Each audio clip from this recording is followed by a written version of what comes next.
ny mofinaina isan'andro atolotry ny mpitandrina rakotina valina maoly.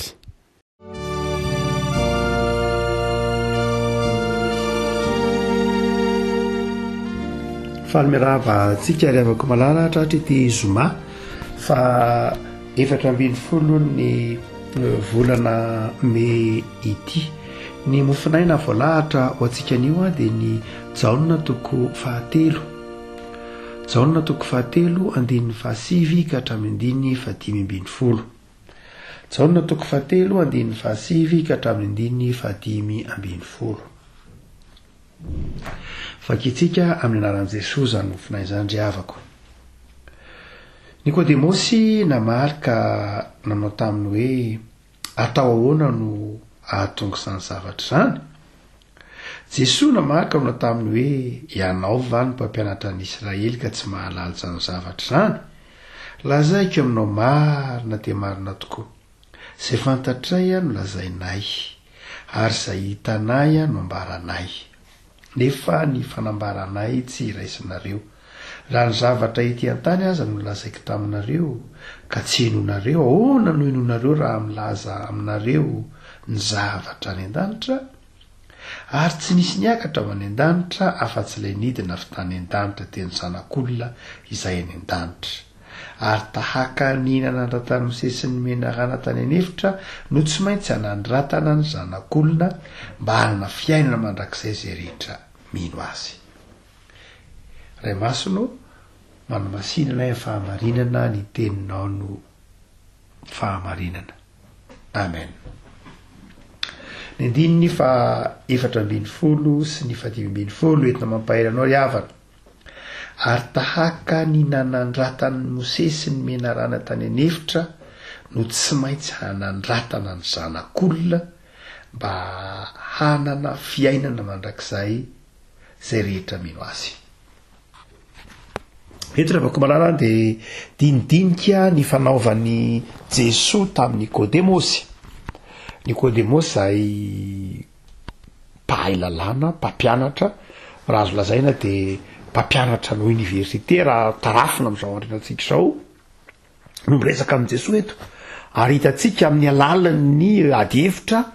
izany fifanazava-kevitra teo amin'i Jesosy Nikodemosy zany. Nikodemosy liana ary ny fahaliana natao anatin'ny Nikodemosy dia nahavita azy nandeha tamin'ny alina mihitsy. Nametra-panontaniana tamin'i Jesosy satria te handalina izy, liana izy, ahoana marina Jesosy ny hevitra izao. Ary dia Jesosy manazava, mapetraka Jesosy tsara ny teolojianina Nikodemosy, ny mampampianatra azy, ary asehon'i Jesosy koa nefa ny fetra izay tsy ahatakarany Nikodemosy an'izany raha tsy amin'ny alalan'ny finoana no ahatakarany ilay tena hevitra fiainana ampitahin'i Jesosy. Eto ary dia maka ohatra indray Jesosy tahaka ireo ohatra efa nolaisany tany ambony. Dia maka ohatra izy manao hoe tahaka ny nanandratana ny Mose, nanandratany Mose sy ny menarana tany anefitra no hanandratana ny zanak'olona. Tsy dia tena mila fanazavana be loatra Nikodemosy fa tahaka ny tsara ny tantara tsy mahay zoatra masiny Nikodemosy. Dia avy hatrany dia noentin'i Jesosy mahatsiaro ilay menarana tany anefitra amin'ny numéro 120 Nikodemosy. Tadidinao ve ny tranga tao amin'ny boky numéro 120? Niodina tamin'Andriamanitra ny zanak'Israely, ny menimenina tamin'Andriamanitra ny zanak'Israely, hoe inona koa tony mofomofo omenana itony mantsiny mana, ary inona koa no nitondrananay aty amin'itony hevitra itony ho faty ety, nanome tsiny ny mpitarika azy ny zanak'Israely any Mosesy io, ary nanome tsiny koa ny fitondran'Andriamanitra, ary dia nisy menarana afo ny filazan'ny nomery azy navelan'Andriamanitra, nanaikitra nitondram-poizina ho an'ny teraka fahafatesana ho an'ny zanak'Israely. Dia nasain'Andriamanitra nanamboatra menarana varahana Mosesy, dia nitsangana ilay menarana varahana, ary izay mijery an'iny dia sitrana misy hazo. Ny farmasia hitantsika ankehitriny dia mana ilay ataontsika hoe caducée pharmaceutique. dia hitatsika fa ny farmailay ataontsika hoe iny any sigle ve zany zay lazanareo azy tsy manina azaonareo azy dia misy sarina menarana misy sarina bibilava zany eo de misy coupe na kalisy de mandidina lay kalisy lay menarana de dia mioko am'lay sarina kalisy da tsika zany amin'ny pharmacie dia izy io zany efa ela efa talo lavitra efa ela be mihitsy no efa nampiasana an'io ho marika famantarana ny fanafody na mivarotra fanafody ny pharmacie zany ny izy io de be deabe ny fanazavana azy be deabe ny littérature mikasika ny eviny izy io ny raha jerena amin'ny tantaran'ny ataontsika hoe amin'ireo mythologie zany amin'ireo momba an'ireo andriamanitry ny grika dia betsaka manao hoe avy amin'ilay tantarany bibilava ny Asclepios Asclepios de mpitsabo Asclepios de mpitsabo dia ao anatin'ny mythologie tsika dia nanana zanaka vavy izy antsoina hoe Izy dia Izy zany na Gigéamo ny sasany na Izy dia Izy io dia natao hoe déesse de la santé na andriamanitry ny bavy ny fahasalamana ary dia io coupe io na lay kalisy io dia kalisyny Izy na kalisyny Gigéa ary dia izy io zany no tahaka ny hoe ny bibilava de milaza tamin'ny fotoan'andro antiquité tsika de le poizina bibilava iny lay venin zany de ndraindray izy iny ampiasain'ny olona ho fanasitrahana na tahaka ny olona ankehitriny misy olona mitsabo amin'ny alalan'ny tamin'ny vanim-potoana antiquité nisy atrotry mbola misy olona mitsabo amin'ny alalan'ny venin any ampitan-dranomasina any misy mitsabo amin'ny alalan'ny venin-ny menarana ny bibilava misy amin'ny alalan'ny ohatra hoe ny scorpion ohatra misy mampiasa zany sy ny sisa rehetra ny maingoka zany dia fa izy zany dia nanana ny coupe io ary de toy ny hoe mitate lay ino izy teo lay poiziny lay bibilava zany de tatazanao amin'ilay coupe d'izy zany na lay kalisiny de iny lay toy ny hoe fanasitrana zany hoe dikan'io zany dia mampitodika mampatsiaro lay andriamanitry ny fanasitranana izay moa zany tenentsika hoe zanaky Asclepios fa tsy io ihany fa misy koa hoe bâton d'Asclepios ny bâton d'Asclepios ny indray le famantarana neny dokotera fa ny hitatsika ity le misy an'ity coupe d'izy ity zany dia izy io zany misy an'ilay miaraka amin'le menarana iny neny pharmacien na neny pharmacie fa neny dokotera de le bâton d'Asclepios fa rehefa tena jerena dia tsy mifanalavitra amin'izay any akory fa ny fanazavana faharoa dia nalaina avy tamin'ny ity numéri 120 ity io famantarana io dia io famantarana io dia nalaina avy tamin'ny numéri 120 lay serpent d'airamonflas azy lay menarana tataraina no menarana ny Mosesio io le menarana ny Mosesio zay amin'ny teny hébreu ataony Nehushtan lay Nehushtan raha ka jerena de le teny ataontsika hoe tovana AN de milaza anankiroa lay izy toy ny milaza zany fa ohatra mapetratra ihany fa hoe lay menarana de tsy anankiray fa anankiroa raha ohatra ka jerena amin'ilay anarana fa tsy nihitsy zay akory ny zava-dehibe fa lay toy ny misy manao zany hoe io sary amin'ny pharmacie io dia avy amin'ilay menarana sariny ity fa atserovana ity hoe menarana tany anefitra ity dia ary tsy diso akory zay tsy betsaka koa no maneho aty amin'ny taozato 120 220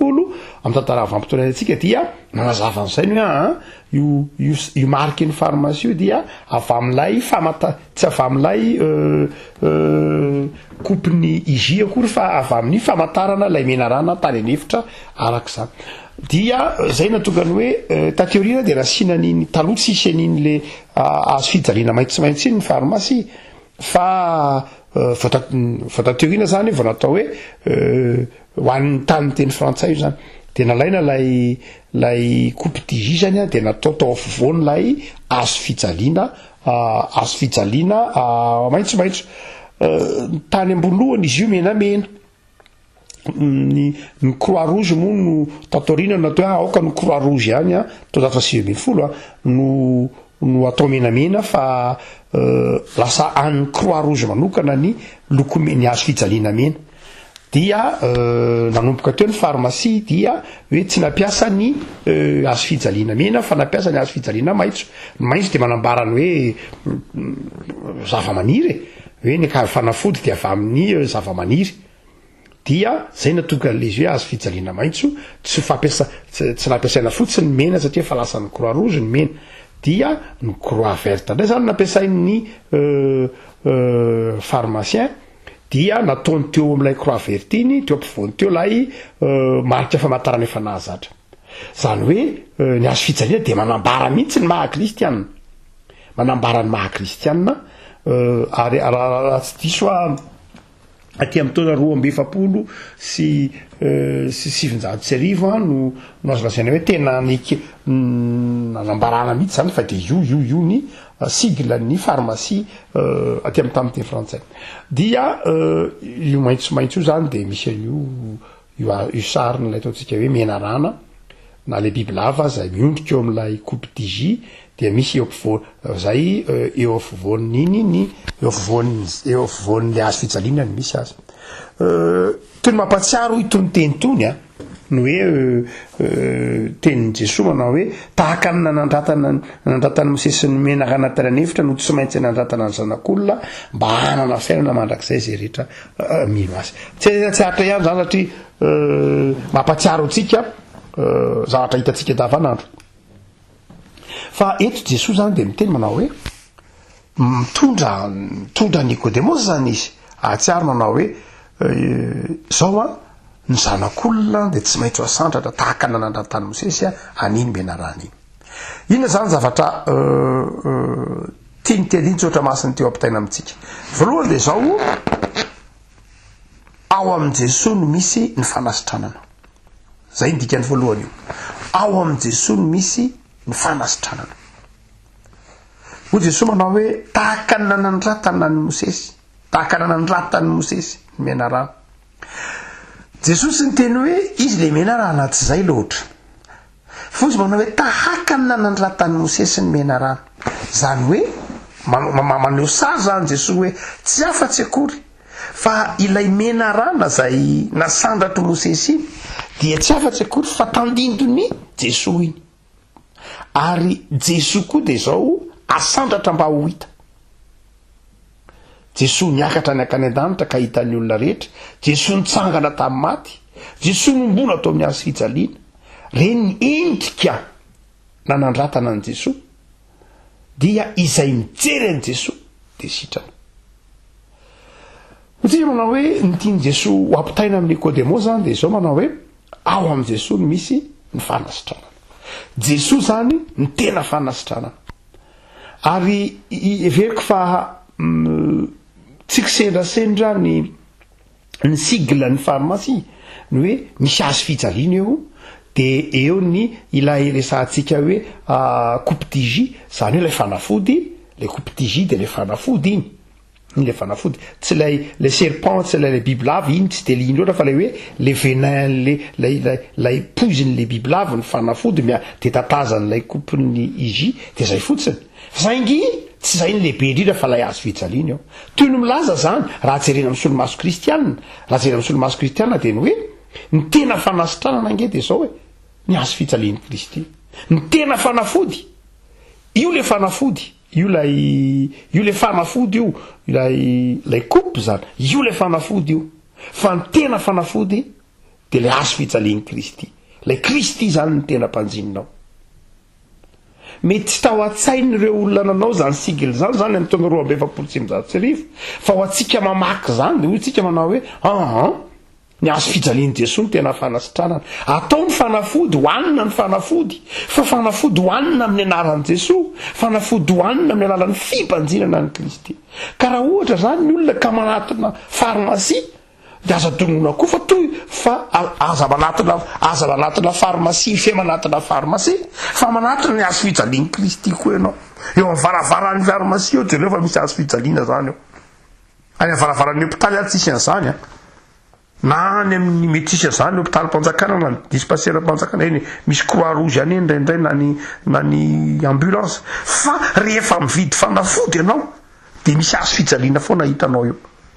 ary azo fijaliana izay eo afovoany misy fanafody. Ary io ny ohatsika za manao hoe ny kristianina zany hatrany tao 2020 dia tsy nampisaraka mihitsy ny fanafody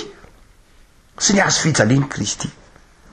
Zany ry avako malala eo zany ny tena tiana tenenina, tiany Jesosy tenenina dia izao manao hoe ao amin'i Jesosy no misy ny fanasitranana. Ary eo ny mahamarina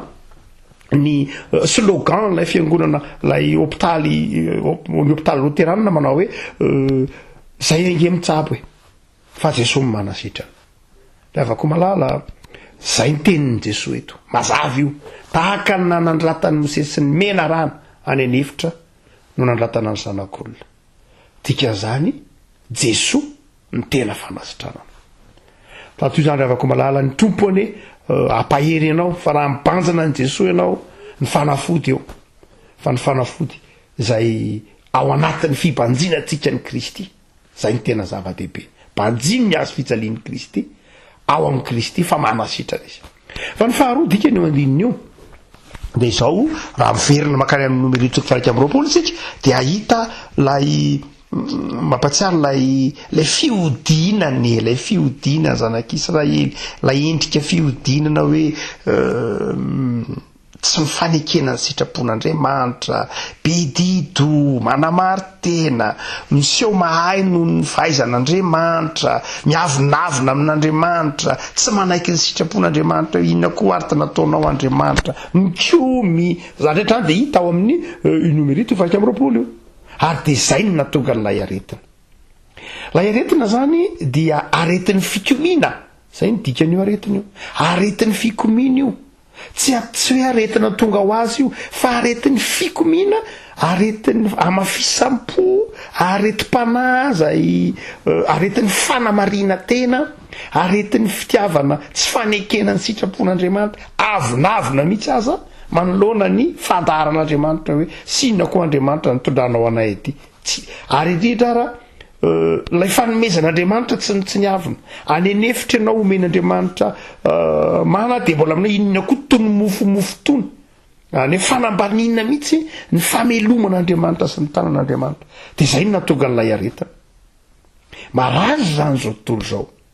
tsy misy hafa amin'izao ka zao tranga iainantsika zao, maninontsika zao misy valan'aretina. Dinona no tranga eo zany dia miteny Jesosy fa iza ny fanasitranana raha mibanjana azy. Zao tontolo zao vike miavinavina, zao tontolo zao asa tsy fantatro, miavinavina zao tontolo zao mitaha amin'Andriamanitra, tsy mila an'Andriamanitra, tsy mila ny sitrapon'Andriamanitra. Dia zao ny efety Jesosy eto manao antsoavo amin'izao tontolo zao, amin'ny Nicodémosy, amin'ilay ataontsika hoe mpampianatra mahay tahaka Nicodémosy, amin'ny universitaire, amin'ny mpitaiza amin'ny mpanabe manao hoe tahaka ny anandratana menahana tany anefitra no nandratana ny zanak'olona. Tsy afenina zany fa aseho mihitsy zao fa Jesosy lay fanasitranana tamin'ny fiodinana. Ary ny fahatelo izay aseho anteliny tsotra masiny ity ka ampatsiahivin'ny tompo dia izao ny fanapa-kevitra hijery. Zay nijery ilay menahana tany anefitra dia sitrana. Dia hoy Jesosy eto indray izay mino any Jesosy dia sitrana. Jesosy tsy inona nitsika amin'izao tsy jereny maso tsony. Tany anefitra dia nahita ilay menarana nahanto, ilay menarana varahana dia sitrana, tsy jereny maso zany. Fa zao ny fifandraisana amin'ny Jesosy tsy amin'ny alalana fahitana maso itsony, fa amin'ny alalany finoana. Dia hoy Jesosy zay nijery ny menarana tany anefitra dia sitrana, fa izao kosa zay mino any Jesosy dia sitrana. Afaka malala ny fanapahan-kevitra zany ao amin'i Jesosy misy ny fanasitranana, la iaretilaretana vokatry ny fahotana vokatry ny fiodinan'ny olombelona vokatry ny amafisam-pin'ny olombelona efa omen'andriamanitra amin'ny fotoanany mezany amin'ny fotoana andalovan'ny aretina dia omen'andriamanitra koa ny fanafody fomban'andriamanitra zany andriamanitra tsy mampisy aretina ka tsisy fanafody zany fa amin'ny fotoana andalovan'ny aretina dia omen'andriamanitra ihany koa ny fanafody fa ny fanapahan-kevitra dia izao zay nijery ilay mena anatin'ny efitra dia sitrana dia zay mino n'ilay fanafody Jesoa dia sitrana avako malala ao anatin'ny tsy fahasalamana zao tontolo zao betsaka mitoroteny ren'ny olona be dehibe na ao anatin'ny fahitalavitra na ao anatina monjam-peo na ao anatina tranokala na ao anatina gazety voasoratra na ao anatina hira na ao anatina tononkalo na ao anatina tracte feno mitoroteny sy ny fampianarana tsy tsika kehitriny zao na lazaina hoe tsy maheno ny toroteny amanginy Jesosy atsika fa zao tsy mety miaina betsaka ny mamadika radio betsaka ny mamadika takila hafa tsy te hiaino ny hoe nao ange ka mpanota ary ao amin'ny Jesosy misy fanasitranana ry zao tontolo zao mahavatra mijery zavatra aso zao tontolo zao fa tsy mahavatra mijery ilay menarana tany anefitra mino zavatra maro isan-karazany zao tontolo zao fa tsy mety mino famelan-keloka nataon'i Jesosy ino zao tontolo zao dolo ty karazam-pinoana maty rehetra ty maty alazainy fa mahavonjy azy inony dolo ty karazana karatra inony bolana kristal inony misy olona mamaky felatanana inony dolo zany rehetra zany fa tsy inony dia zao ny famelan-keloka nataon'i Jesosy azo tao amin'ny azo fijaliana be dia be ny tototono zao tontolo zao inony dolona fasambazimby na ino andehanany hosorany menaka hosorany inona ataony do zany rehetra zany andaniny vola tsy ataony rehetra fa Jesosy Kristy tompo manome famonjena ho azy maimaim-poana zay ny tsinony dia afako malalo hoy Jesosy eto tahaka nanandratany Mosesy sy ny menarana tany anefitra no nandratana ny zanak'olona izay mino azy dia sitrana dia manana fiainana dia afako malala mino fa ao amin'ny tompo misy fanasitranana amin'ny ara-batana amin'ny ara-tsaina amin'ny ara-panahy fiainany Jesosy tsy ny aretinao ihany ny sitraniny zany mikely indrindra fa ny famelan-keloka amin'ny tononony ny fiainana mpanantenaina ianao ny fifaliana ny fiainana mandrakizay dia mino manapa-hevitra fa ny farany dray afako malala misy andraikitry tsika fiangonana misy andraikitry Mosesy misy andraikitry ny mpino itsika manandratra an Jesosy misy adiditsika ahoana moa no nahitany olona rehetra n'ilay menarana varahana raha tsy nanaiky nanandratra n'iny Mosesy iza no anandratra an Jesosy mba ho hitan'izao tontolo zao ny fiangonana mpino ndao asandratra Jesosy ndao ame voninahitra an Jesosy ndao ampahafantarana fa ao am Jesosy ny misy ny fiainana alao ery ary avako malala mahirisa ndeha asandratra tsika Jesosy ho hitan'izao tontolo zao ny Andriamanitra tsika fa fiainana izy eka avako malala raha miditra ireny toeram-pitsabony reny ianao dia mahita ny azy fijalian'i Kristy dia tsaro fa fanasitranana izy raha miditra nireny toeram-pivarotana fanafody reny ianao dia vidio ny fanafody fa izao Jesosy ny tena manasitra engany ho hitanao Jesosy raisinao amin'ny finoana ny famelan-keloka natolony teo amin'ny azo fijaliana ivavaka sika ry havako malalo tompo tsy mba nafeninao anay zay mahatsara anay ary raha toka mikapoka ianao dia eo akaiky eo ihany ny fanafody fanasitranana fa ny masonay no akipinay tsy ahitanay izany ny tananay tsy nakombonay tsy andraisanay izany ny fona hidinay tsy hidirana zany tompo saotra noho ny amin'ny teninao nampitondrainao anay fa tahaka ny nanandratany mosesy ny menarana tany anefitra no nandratana ny zanakorona ka zay mino de sitrana, zay mino de voavonjy, zay mino de manana fiainana. Tompo, efa anao zahay, efa niny ny famelan-keloka ka nataonao tao amin'ny azy fijaliany zahay, efa nandray ny tena sy ny rano zahay, de fantatray fa sitrany zahay, fa me fahatokina tompo, me finoana tompo, me faharetana atoky ny fanasitrarana ny menao. Misaotra Jesosy Kristy mpamonjy anay io. Amen.